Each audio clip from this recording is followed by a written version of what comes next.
does that even mean, Bowers game corner?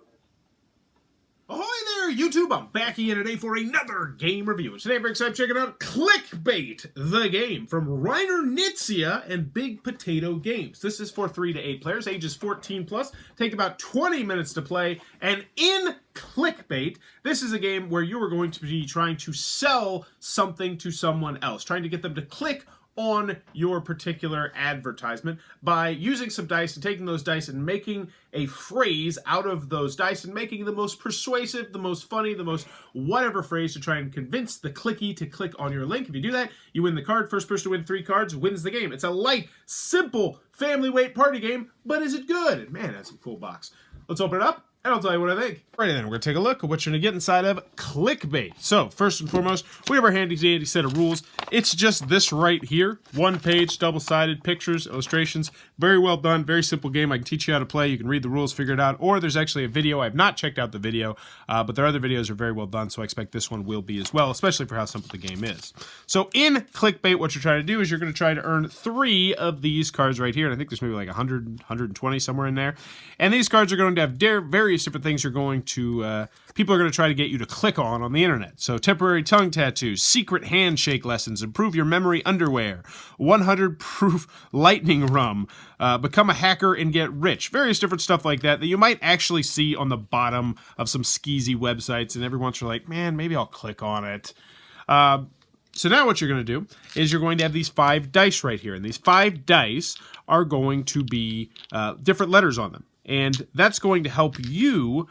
Those are the letters you'll be able to use in order to make your clickbait title. You're also going to get 2 pads of paper and a whole bunch of pencils because it does go up to 8 players. And I believe they have 8 pencils. Let me check. I know when we played, we had 6. 1, 2, 3, 4, 5, 6. Yeah, it does have 8 pencils.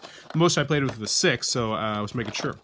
So how does it work? Well, one person is randomly going to be the first clickbait so they're going to be the one you're going to try to convince to click on the clickbait, and they flip over the top card, 1,000 new Facebook friends. Then they're going to roll all 5 of the dice, and it doesn't have a specific set time. I would recommend like 90 seconds to a minute. Everyone else is going to use as many of these letters to try and make a clickbait title, and you use the letters to represent a word. So for instance, in this particular example, skinny guy becomes a Hulk. So skinny guy becomes a Hulk. Different stuff like that. So let's see. 1,000 new Facebook friends. Replace every stupid person. Replace every stupid person. So that might be mine. So I put replace. And I would recommend writing small, because what we found out was you go through these pads very fast if you actually use new paper. So I take this, fold it in half, put it over there. Everybody else is going to be doing the same thing. So let's see what else we got. Handsome people sent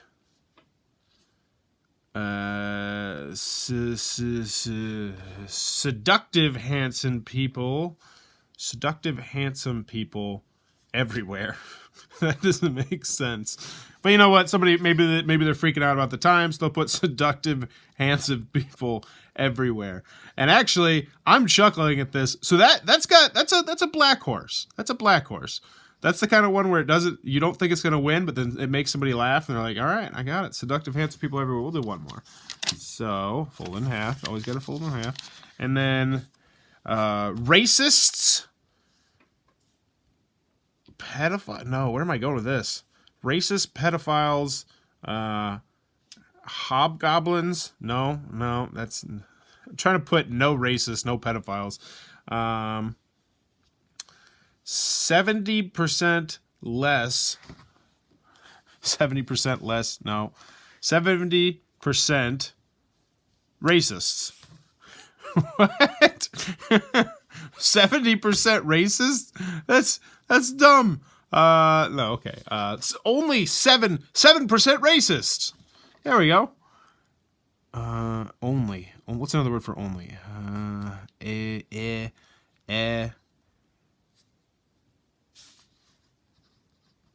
I'll just put 7% racists. That's a pretty good number. I mean, let's be honest here.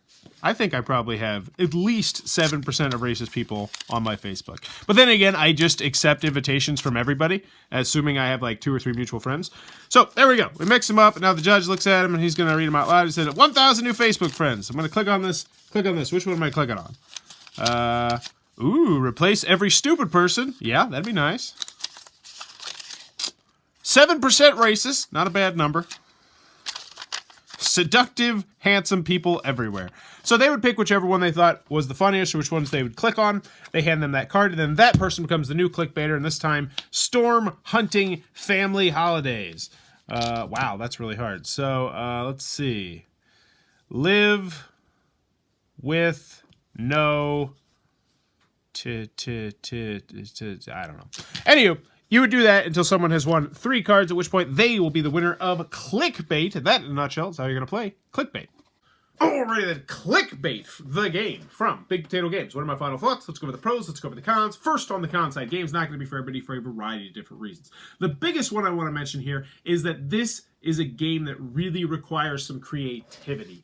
And I know there's a lot of games out there like this, and I really love this style of games because the people that I play party games with, for the most part, are pretty creative with coming up with different stuff like that. However, I will say that when I did play this, both in my class and in a party-style situation, well, I mean, it wasn't like a big party, it was like 6 of us drinking, but there were some people who inevitably just were not good at the game, and they were consistently not good at the game, and they were getting frustrated with the game, even when it was like, all right, we're going to give you 30 seconds to think of something, then we're like, all right, we're going to give you 60 seconds, then we got all the way up to 90 seconds, and the more time we gave them, it felt like the more pressure it put on them, because, you know, if you don't have it after 20 seconds, it's like, all right, whatever, you only had 20 seconds, but after 80 seconds, you're like, all right, we got 10 seconds left, they're like, oh my gosh, and I could tell that some people actively did not like the game. In particular, my wife actively did not like the game. And she didn't even want to play it. Because we tried it at dinner where I was just like, hey, let's just see if we can think up some stuff. And she's like, that is not the style of game for me. So if you're not a particularly creative person, or if your game group is not a particularly creative type of game, this is definitely one I think you're going to want to steer clear of. Continuing on with the cons, it is a very light, simple party game. There's no real strategy to this at all, except make people laugh and have a good verbal dictionary. And I do think if you're better with words, I think you're going to have a better chance at this game, because there'll be some times where it's like, oh, I want to use this. I want to say something like of or the or something, and I'm trying to think of something that starts with a C to make that work. And if you have a larger vocabulary, I think this game will be better for you. That being said, there's still no real strategy in this game whatsoever. Continuing on with the cons, I do worry about the amount of paper. In the middle part, I used 1 piece of paper per, which is just absolutely ridiculous. We started that. We did 1 round of that with 6 people, and I was like, oh, no, we're recycling paper. So what we did was we just scraped out the answer that had somebody write down the bottom. Just make sure you get a different piece of paper each time. So like you would get somebody else's paper, so that way the handwriting doesn't sync up. But honestly, if somebody's really looking at the handwriting, trying to figure out who not to give the points to, then don't play this type of game with someone like that. Any other cons that I have with the game? No, I feel like there's a good number of clickbait cards. I think there's like 100, 120 something in there. The rules are very well done. I do like the box. That being said, some people are really going to hate this box because, you know, it's not a square, it's not a rectangle, it's not the type of box you're used to. But they did this box specifically so they could put it on shelves. I understand why they did this. It's eye-catching, it's appealing, and if you're a gamer, like here's the thing, if you're not a gamer, you see this box, you're like, whoa, that looks really interesting. I'm intrigued. Clickbait, this could be funny. I like the pictures on the side. Good sense of humor. Maybe I played a Big Potato game before. I'm down. And if you're not that person, if you're an actual, you know, like hobby gamer, you see Reiner Knizia and you're like, well, what? Reiner Knizia? Well, that game already looked kind of interesting, but with Reiner Knizia's name on it, I'm going to click on it. So I understand why they did the packaging like this. That being said, it's annoying. Any other cons that I got with the game? No, moving on to the pros. I enjoyed Clickbait. I only got a chance to play this twice, actually technically 2.5 times, because we played it 2.5 times in my 1.5 times in my class before we had a fire drill and we had to cut it short. But it went over very well both times, and it went over really well with the kids crowd, which I was surprised with. I didn't think it was going to go over as well with them, but they came up with some really creative and humorous answers, which I was very pleasantly surprised. So even though it says ages 14 plus, I would take that with a grain of salt. I was playing this with 9 and 10-year-olds. They had no problem understanding the game. You just have to give them a little bit more time to be creative. But they really enjoyed it. The adults I played with, they thought it was a really fun concept. It doesn't outstay its welcome for the most part. I could see if you're playing at 8 players how it could outstay its welcome, but it's the kind of game where people are going to be having fun. People are going to be laughing because inevitably there's going to be, lots of different answers. And a lot of the time the answers are so incredibly different. They're so incredibly diverse. And we found ourselves laughing pretty much every single answer, at least at 1 or 2 of the answers that people were giving. So the game consistently brings the funny. The cards are well done. They do a good job. And I do like the artwork they use for the cards. It reminds me of the kind of artwork they use in like the backdrop of John Oliver, when he would have like random pictures of stuff poke up. And this is the kind of pictures that they're using this. The pictures themselves are inherently just kind of funny by themselves, but when you put together your creativity and those pictures, it really did shine. And I had a lot of fun with this game. Do I think it is a great game? That is the question. Do I think it is a great adult/family party game? And I am. I'm going to give this a grade. I'm going to give this an 8. I was leaning more towards a 7.5, but it went over so well in my classroom that I wanted to bump it up, because a lot of the times with these adult-style party games, you can play them with adults and they go over really fun. And they're fun. And they're funny. Great stuff. This one went over really, really well in my classroom, and it went over really, really well with adults as well. And I think that's the hidden thing. I think this, especially if you work with, say, teenagers, I think they're going to absolutely love this game. So yeah, Clickbait. I was very pleasantly surprised by this one. This one is great. It's not going into my collection because I don't play too many party games at my house, even though the kids... Actually, you know what? This might go into the classroom. Not sure. It's either going to go into my classroom or go to my buddy's house, who pretty much gets all my party games, because that's where I play most of my party games. You know what? I'll probably give it to him because he really did enjoy it. But there you go. That is Clickbait, the game from Big Potato Games. One that I really think, if you're in the market, you have to know it's very light, it's very simple. This is a mass market style game. And that being said, if you're used to more strategy style party games, I would bump this down a little bit to being a good to a very good game. But if not, if you're the person who doesn't play too many games like your Catans, your Ticket to Ride, your Lords of Waterdeeps, games like that, and you just want a really fun, easy to learn, easy to teach party game that you can actually play with the kids that you have as well, assuming they're old enough, 9, 10 years old.